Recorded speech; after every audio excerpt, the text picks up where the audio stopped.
Chapter 26. Spreading the news. Truly well, even if I did still have some work to do as far as the hardware side of things went.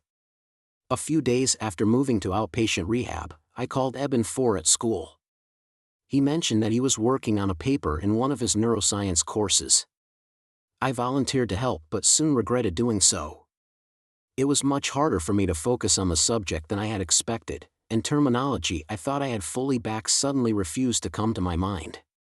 I realized with a shock just how far I still had to go. But bit by bit that part came back, too. I'd wake up one day and find myself in possession of whole continents of scientific and medical knowledge that the day before I had been without.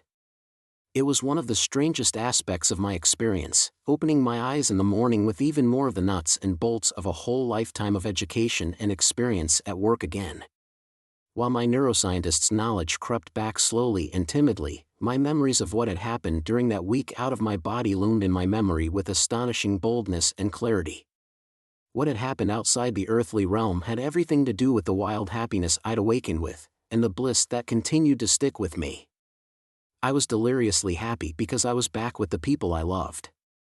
But I was also happy because, to state the matter as plainly as I can, I understood for the first time who I really was, and what kind of a world we inhabit. I was wildly and naively eager to share these experiences, especially with my fellow doctors. After all, what I'd undergone altered my long-held beliefs of what the brain is, what consciousness is, even what life itself means, and doesn't mean. Who wouldn't be anxious to hear of my discoveries? Quite a few people, as it turned out. Most especially, people with medical degrees.